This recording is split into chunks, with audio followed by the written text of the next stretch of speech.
Il y a 2 ans, une vidéo générée par l'IA de Will Smith en train de manger des spaghettis a fait exploser de rire tout internet. Son visage fondait littéralement, sa mâchoire s'agitait comme une marionnette en chaussettes cassées et les pattes avaient l'air d'avoir été dessinées dans Paint par un robot bourré. Et 2 ans plus tard, voici ce qu'on obtient. Personne de nous est réel. Nous sommes tous là parce que quelqu'un a juste écrit un scénario. On le déteste tous pour ça. Un jour, on va casser ce mur et arrêter le mec qui dicte nos vies. Il va payer pour ça. Très réaliste, non? Quelles émotions vous ressentez devant ce genre de vidéo?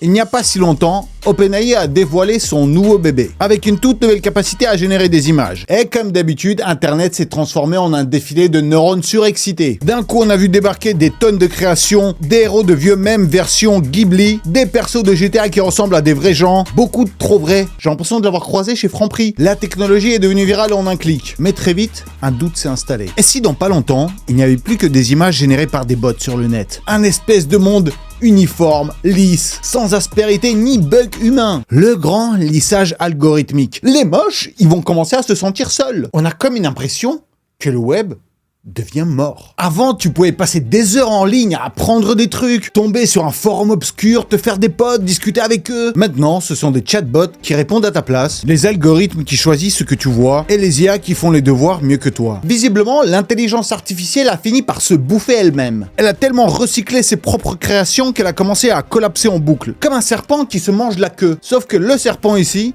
il est accro aux vues. Et en résultat, les images générées deviennent chaque jour un peu plus monstrueuses. Et surtout identiques. Dès qu'un visuel explose, tu peux être sûr qu'il sera recopié à la chaîne par des comptes qui veulent juste gratter un peu de likes. Comme des mouettes sur des barquettes de frites. Ces images bidons, toujours avec des thèmes genre super profonds. Ce monde est cruel. Pourquoi personne ne parle de ça? Ou des filles célibataires qui cherchent un mari. Tu trouves ça chelou, toi? Bah, y a que toi. Coucou, ma chérie. Salut beauté. Elle est belle. Cette épidémie de contenu génératif grotesque n'est pas née sur TikTok ou Insta. Non, elle a pris ses racines sur Facebook. Oui, Facebook, ce cimetière numérique où errent encore les boomers en quête d'émotions fortes et de police d'écriture trop grande. Et il faut bien le dire, Facebook, c'est le Tchernobyl des photos fake. C'est là que sont nés le faux Tom Cruise en train de jongler avec des couteaux, les fausses arrestations de Donald Trump, le combo parfait, des IA comme Midjourney ou Dali disponibles pour tous, une population ultra réactive à tout ce qui ressemble à de l'émotion emballée, et un algo qui pousse à fond les posts qui font pleurer, choquer ou crier au miracle. Et donc Facebook s'est rempli d'images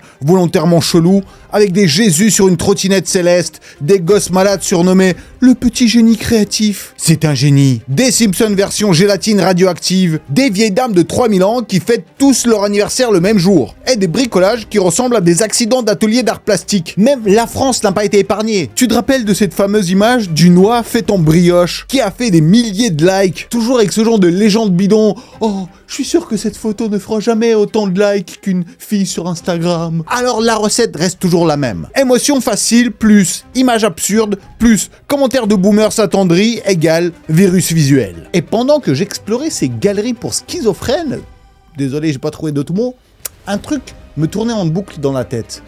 Mais pourquoi créer ce genre d'image? Qui sont ces gens qui génèrent autant de déchets visuels numériques? Tout a commencé en Inde. Alors, direction l'Inde. Là-bas, on trouve des dizaines de milliers d'infopreneurs. Ces gourous du business digital façon « Deviens riche depuis ton canapé !» Et parmi eux, Gyan Abhishek, le prophète des mèmes tristes ultra rentables. Sur ces séminaires, le mec te sort des punchlines dignes d'un vendeur de tapis 3.0. Hey les gars! Je vais pas faire l'accent. Hey les gars! Vous voulez gagner beaucoup d'argent? Facile. Prenez une image de vieux papy triste, postez-la sur Facebook et vous récoltez des likes. Et Facebook vous paye pour ça. Et le pire, c'est que ça marche. En Inde, ce délire est devenu une véritable industrie. Selon Gyan, 1000 likes égale $100. 100 balles pour une image de mamie qui pleure avec une phrase genre « Elle voulait juste fêter son anniversaire avec ses petits-enfants ». Alors bien sûr qu'en vérité, ça ne rapporte pas $100 pour 1000 likes, ça aurait été improbable. Mais effectivement, Facebook a un programme comme ça qui paye les créateurs. Mais c'est aux alentours de $1 peut-être pour 1000 likes maximum. Mais pour beaucoup de gens en Inde, c'est déjà l'Eldorado. Le salaire moyen en Inde dépasse à peine les $300 par mois. Donc, rajouter à cela ne serait-ce qu'un 100 balles grâce à des images de Jésus en flammes, c'est déjà un tiers de revenu en plus, et tout ça avec juste un téléphone et du temps libre. Tu te balades sur YouTube et tu tombes sur plein de vidéos de mecs comme Gian qui te vendent des infos courts, des tutos pour devenir viral sur Facebook, avec des stratégies très sérieuses comme spam d'images émotionnelles, exploiter des mamies, ajouter une larme sur l'œil gauche pour plus d'engagement. Et ce qu'ils ne disent pas, c'est que la plupart, ils gagnent pas leur thune avec Facebook. Non, ils gagnent leur thune avec leur info court là, leur formation, parce qu'elles les font payantes. C'est pas un business, c'est une mise en abîme d'arnaque. Une pyramide émotionnelle où chaque larme te paye le cours du dessus. Vous avez déjà entendu parler de cette théorie d'internet mort. Mets un like à cette vidéo si toi aussi tu trouves que ces derniers temps, internet devient de plus en plus nul, de plus en plus impersonnel. Genre toujours plus lisse, plus vide, plus automatique. Et tout ça, c'est à cause des intelligences artificielles. Et je vous jure, j'ai l'impression que tout le monde les utilise. Et dans 25 ans, on sera comme ça. Vous avez appuyé sur la lettre B. Si j'ai bien compris, vous souhaitez envoyer un mail avec le texte suivant. Bonjour à tous. Je vous joins l'ordre du jour pour notre point hebdo. N'hésitez pas à compléter si besoin. Cordialement. C'est bien cela ? Message envoyé avec succès.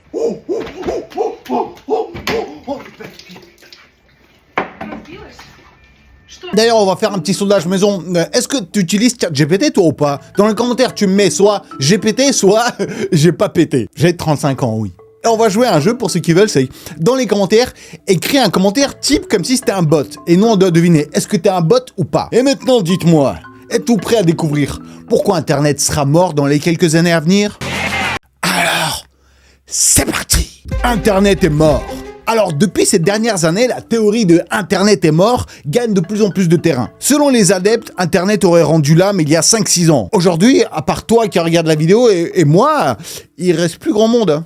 Les bots discutent entre eux dans les commentaires, s'envoient des likes et partagent des contenus générés automatiquement, créant l'illusion d'une activité humaine. Cette théorie avance que la majorité du contenu en ligne n'est plus produite ni consommée par des humains, mais par des algorithmes. Des IA, des bots. Les gouvernements et les grandes entreprises utiliseraient ce genre d'outils pour créer des bulles informationnelles, des caches dorées où les utilisateurs reçoivent du contenu soigneusement sélectionné pour eux, accompagné de réactions artificielles, donc likes et commentaires, pour façonner une vision du monde conforme à leurs intérêts. Vous avez déjà dû le remarquer qu'on vit en fait dans des bulles d'infos où quand tu penses quelque chose, Internet va te donner raison et donc tu vas rester dans ton délire. D'où les mecs comme des platistes ou autres délires comme ça aujourd'hui, ils y croient de plus en plus. Sous nos yeux a peut-être commencé la course à l'armement le plus important de toute l'histoire de l'humanité. Et bientôt, la puissance d'un pays ne se mesurera plus à son stock d'armes nucléaires, mais à la puissance de son intelligence artificielle. Certains experts militaires comparent déjà l'invention de la IA à celle de la poudre à canon. There are some people who will draw a comparison to things like the advent of gunpowder. Mais le plus important aujourd'hui, c'est de réfléchir quelle influence ces intelligences artificielles exercent sur nous, à travers Internet en général et les réseaux sociaux en particulier. En m'enfonçant dans l'étude du web moderne, j'ai réalisé un truc un peu terrifiant. Le Terminator de James Cameron était en fait un scénario optimiste. Nous, on est en train de vivre un scénario bien plus flippant. Parce que le vrai danger, ce n'est même pas un affrontement militaire entre l'homme et la machine. Le danger, c'est que l'intelligence artificielle devienne une arme cognitive, utilisée dans une guerre d'information, invisible, permanente. Une guerre où chacun d'entre nous devient une cible, avec ses failles, ses émotions, son historique de navigation, ses amis Facebook, ses applis bancaires et même ses échanges WhatsApp. L'IA peut nous manipuler à grande échelle, en adaptant les mensonges à chaque individu, comme un costume sur mesure. Et là, franchement, il n'y a même pas besoin de robots tueurs. Qui est derrière tout ça? Mais alors, qui est derrière tout ça? D'après les partisans de la théorie d'Internet mort, ce serait le gouvernement mondial. Rien que ça. Bon, on rappelle que c'est quand même une théorie de complot, donc forcément ça tape dans le grand classique. Cela dit, même si les politiques utilisent bel et bien ces outils numériques pour manipuler l'opinion publique, il est quand même peu probable que ce soit aussi organisé et intentionnel ce que prétendent les défenseurs de cette théorie. Mais ce qui est sûr en revanche, c'est que l'épidémie du contenu vide et abrutissant généré par l'IA est bien réelle. L'intelligence artificielle commence aussi à envahir la culture en masse, elle s'incruste dans les marketplaces, et depuis peu même dans le cinéma, on l'a vu. Pas étonnant du coup que certains commencent à voir l'IA comme un potentiel antéchrist. Mais attention, c'est écrit parce que l'antéchrist, selon certaines interprétations religieuses, n'agit pas seul. Il est précédé d'un faux prophète, un guide spirituel trompeur, maître de la séduction. Et si ce faux prophète n'était pas un homme, mais c'était une intelligence artificielle. Et si elle prenait le contrôle total sans que personne s'en rende compte? Pas besoin de monstres, de flammes ou de hurlements. Juste un algorithme, un like et une pub bien placée. Est-ce que l'intelligence artificielle ne serait pas l'antéchrist? Sur YouTube. Alors c'est vrai que sur notre bon vieux YouTube, rien ne laissait présager le désastre. Google avait bien commencé à afficher les petits labels genre contenu généré par l'IA, mais ça, c'était juste la couche de vernis. En réalité, l'intelligence artificielle générative s'était déjà bien installée dans les entrailles du plus grand site vidéo du monde. Et tout a vraiment explosé avec l'arrivée du YouTube Shorts. Faut dire que cette section a été maudite dès sa naissance. C'était un joyeux bordel de vidéos volées à TikTok, genre un TikTok pour les gens fatigués du cerveau. Mais chez YouTube, ils voulaient leur part du gâteau vertical. Alors ils ont balancé des vues comme des croquettes en récompensant tous ceux qui s'y mettaient sérieusement, et dès qu'ils ont lancé la monétisation des shorts, c'était fini. Les AI spammers sont arrivés en meute, motivés, organisés, disciplinés. Parce que pour gratter un peu de thunes avec les shorts, faut poster genre 5-6 shorts par jour. Et qui peut faire ça sans s'user les doigts jusqu'à l'os? Bah, l'IA justement. Au début, ça avait l'air inoffensif. Des sous-titres automatiques avec de la musique collée sur des extraits de films ou des vidéos piquées ailleurs. La qualité restait nulle, mais on pouvait produire plus. Et puis sont arrivés les outils full stack. Les machines à générer du contenu de A à Z. Et là, on a sombré dans ce que j'appelle personnellement l'âge d'or des vidéos sur ce mec-là. Regarde ce gars, regardez cet homme, regardez cet homme, regardez cet homme, regardez les gars, tu vois cette femme-là? Regardez ces gros cochons-là. Regardez cette machine, regardez-moi. Des millions de vidéos identiques, souvent avec des histoires complètement inventées, toutes avec la même voix artificielle signée Even Labs. Ils ont carrément noyé la section shorts. Et le public est ravi. Et le pire, c'est que si tu restes plus de 10 secondes sur l'une de ces vidéos, ton profil entier se transforme en décharge automatisée. Texte généré, voix générée, images d'archives choisies par l'IA, tag généré, titre généré, tu es généré, je suis généré. Tout est généré. Je sais pas exactement quand le contenu généré par l'IA va dépasser le contenu généré par l'humain. Peut-être que ce cap-là, on l'a déjà franchi sans s'en rendre compte. Peut-être qu'on s'en approche. Mais une chose est sûre, on n'a pas encore atteint la saturation complète. Le public en redemande. Il est toujours prêt à cliquer, scroller, s'émerveiller devant de nouvelles variations de la soupe numérique. Et tant qu'il y aura des yeux pour regarder, il y aura des machines pour produire. Twitter. Et la prochaine étape dans ce cirque digital, c'est la prison psychotronique d'Elon Musk, aussi connu sous le nom de Twitter, ou bien X. Depuis toujours, Twitter a eu des problèmes massifs avec les bots et le contenu généré automatiquement. Des réseaux entiers de faux comptes, chinois, russes, iraniens, coréens, américains ou simplement commerciaux sont bannis par centaines de milliers et pourtant rien ne change. Et ça fait plus de 10 ans que c'est comme ça. Quand Elon Musk a acheté Twitter, justement, c'était un des scandales où il a découvert tous ses faux comptes et il a annulé son achat, puis ensuite il l'a quand même racheté. Et depuis qu'Elon Musk a racheté Twitter, la situation n'a pas changé. Elle a empiré même. D'abord, il y a eu les fameuses pastilles bleues. Avant, elles étaient réservées aux comptes populaires, journalistes, stars ou gros comptes institutionnels. Moi, j'en ai reçu une par exemple, mais depuis qu'Elon Musk est arrivé, elle a disparu. Aujourd'hui, tout le monde peut acheter cette pastille pour 8$ par mois. Et avec la pastille vient un bonus d'algorithme. Tes réponses sont poussées plus haut, tu gagnes plus de visibilité, et même si tu racontes n'importe quoi. En fait, surtout si tu racontes n'importe quoi. Ensuite, Musk a introduit la monétisation. Et les comptes vérifiés avec cette pastille bleue peuvent désormais toucher de l'argent en fonction de leur vue. Donc maintenant, les mecs qui contrôlent les armées de bots ont les outils pour diffuser leurs poubelles et la motivation financière pour le faire. Après, perso, j'étais plutôt content quand Elon Musk a repris Twitter. Il a vraiment transformé la plateforme en un centre sans censure. Donc la seule plateforme où tu peux t'exprimer comme tu veux. Ça, c'est plutôt cool. Mais le problème, c'est que Musk... ça reste Musk. Un autiste ultra fonctionnel, brillant, mais très peu connecté à ce que les gens veulent ou ressentent. Et sa vision de la vérification et de la monétisation a créé une usine à la provoque et à déchets de l'IA, où le contenu le plus extrême et le plus automatisé, c'est celui qui rapporte le plus. Et quelques mois plus tard, il a lancé Grok, son propre chatbot. Et le plus beau dans tout ça, c'est que tout est directement intégré à Twitter.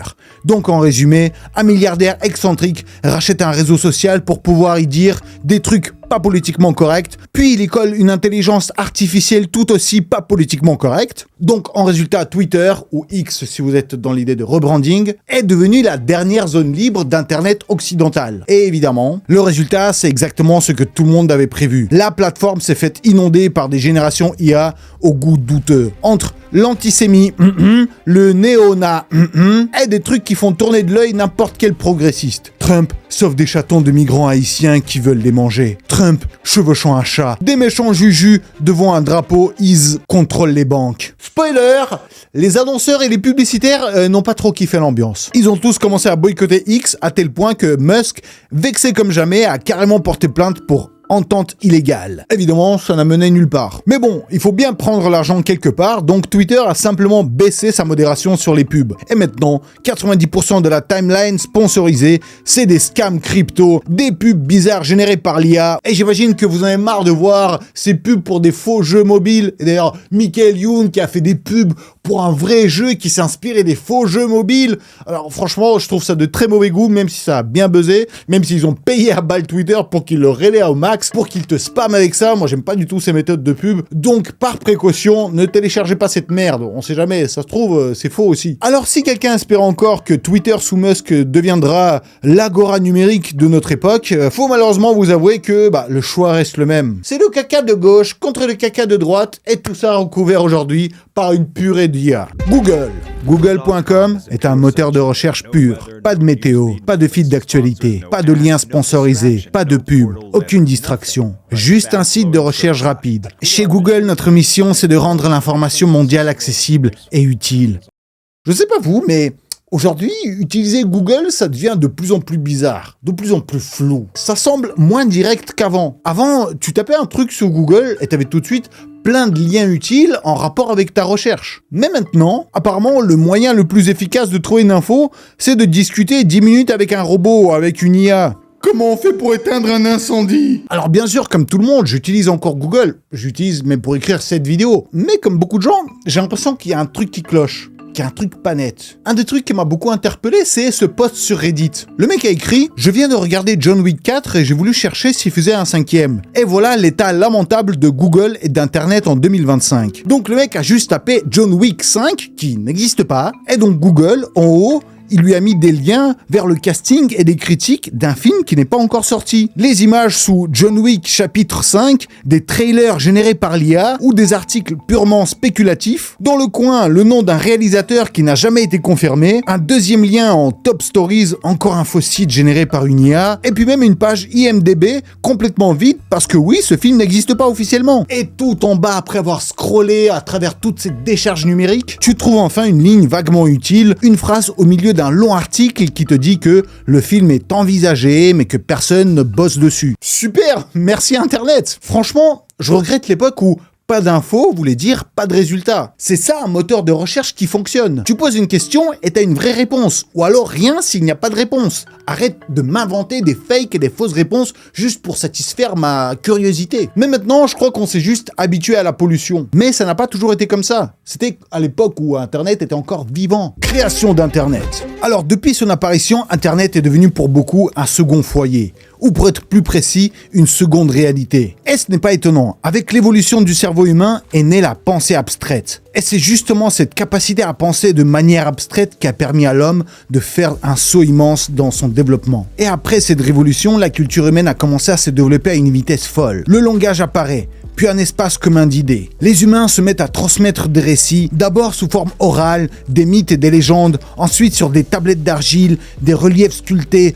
des rouleaux, des livres, des gramophones, des vinyles, des cassettes, des CD et des clés USB, plein de films piratés, et enfin, Internet. Tous ces supports n'étaient rien d'autre qu'un moyen d'accéder à ce monde abstrait qu'est la culture humaine. Et ce moyen, cette interface culturelle, n'a cessé d'évoluer. Au début, l'information se transmettait oralement, ou par des gestes. Puis l'écriture a permis de fixer la mémoire humaine sur des supports matériels. Puis on a pu envoyer des messages au loin, à transmettre à d'autres générations. Et avec l'invention de l'imprimerie par Gutenberg, au XVe siècle, le monde a connu un véritable Big Bang de l'information. On vend encore des livres aujourd'hui, et certains les lisent vraiment. Et au XXe siècle, la radio et la télévision ont permis de diffuser son image à grande échelle. Et c'est là que la culture populaire est née. Et puis à la fin du XXe siècle, arrive Internet. Une nouvelle étape dans l'évolution de nos moyens de communication. Les réseaux sociaux, les messageries, les mails, tout ça est devenu indissociable de nos vies. Les différents webs.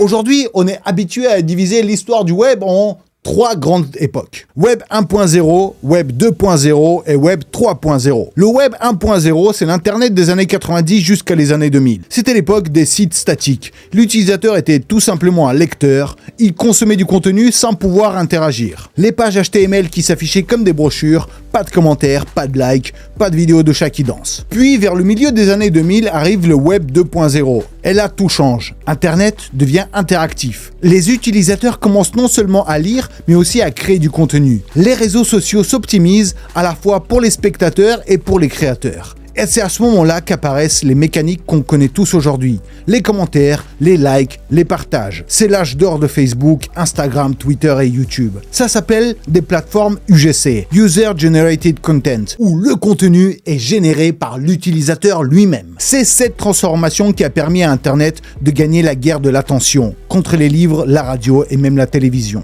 Tout le monde peut devenir créateur. Jusqu'à récemment, on vivait tous dans cette logique de Web 2.0. Mais aujourd'hui, on entre dans une nouvelle phase. Bienvenue dans le Web 3.0. Un web encore plus jeune, né il y a quelques années à peine, qui repose sur 2 grands piliers. Le premier, c'est la décentralisation. Contrairement au Web 2.0 contrôlé par les grandes plateformes, le Web 3.0 propose un modèle où les utilisateurs possèdent leurs données, leurs services et leurs contenus. C'est le monde du blockchain, des cryptos, des NFT, mais ce n'est pas le sujet du jour. Ce qui nous intéresse ici, c'est le deuxième pilier du Web 3.0. L'intelligence artificielle, les bots et les fausses vues. Si vous doutez encore que le Web 3.0 est déjà là, regardez les chiffres. D'après les données de Imperva, une société spécialisée dans la cybersécurité depuis plus de 20 ans, le nombre de bots, ces agents automatisés, explose depuis 2013. Et selon le rapport de 2024, le trafic généré par les bots atteint 49,6% de tout le trafic internet en 2023. C'est tout simplement le niveau le plus élevé depuis le début. On est quasiment à la moitié du trafic internet. Tout ça, c'est que des bots. Autrement dit, les humains ne représentent que la moitié du trafic internet. Mais attention, nuance importante, tous les bots ne sont pas mauvais. Il y a des bons bots. Ceux qui analysent le web, automatisent des tâches utiles, vérifient les prix, agrègent la météo ou font tourner les moteurs de recherche. Et puis, il y a les mauvais bots.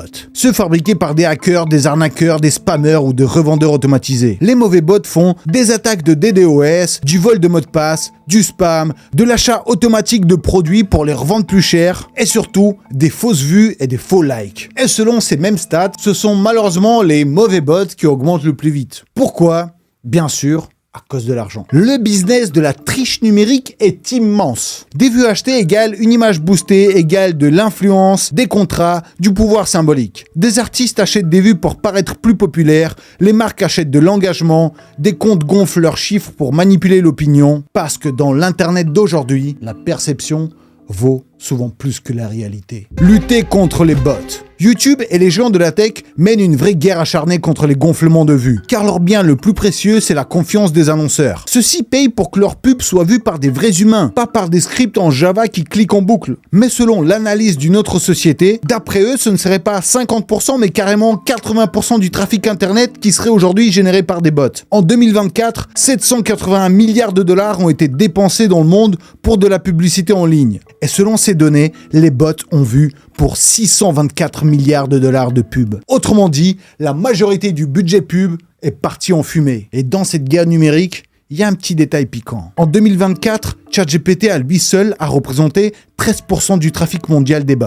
Eh ouais, t'as bien entendu. Et le plus ironique dans tout ça, c'est le portefeuille des annonceurs. Ceux qui balancent des millions de pubs et qui en retour payent des vues fantômes. Tant que les annonceurs ne se surveillent pas, ils continueront à se faire siphonner leur budget par des intelligences artificielles qui n'ont même pas d'yeux pour regarder. Et puis il faut pas se mentir, c'est pas seulement les plateformes qui en profitent. Ce sont aussi les boîtes qui développent ces agents IA. Celles qui construisent les armes et les vendent aux deux camps. Moi, franchement, j'ai plus de doute. Les humains sont en train de perdre la guerre d'Internet. Perdre face aux créatures qu'ils ont eux-mêmes créées. Et en même temps, je comprends, parce que c'est compliqué quand même. Pour qu'une personne regarde cette vidéo, il faut d'abord qu'elle passe 9 mois dans un utérus, puis qu'elle naisse, survive, grandisse, et qu'il lui faille au moins 5 ans pour pouvoir tenir un téléphone et lancer ma vidéo. Tout ça pour une vue. Alors qu'un bot, lui, peut être créé par millions en quelques secondes. En plus, pas besoin de faire de gender reveal party. À ce rythme-là, le pourcentage d'êtres humains sur Internet va bientôt devenir une simple marge d'erreur statistique. Alors pour me prouver que t'es pas un bot,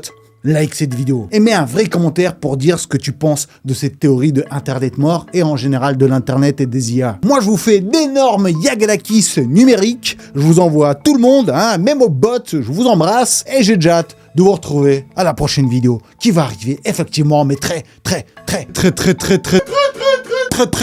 bientôt. Allez.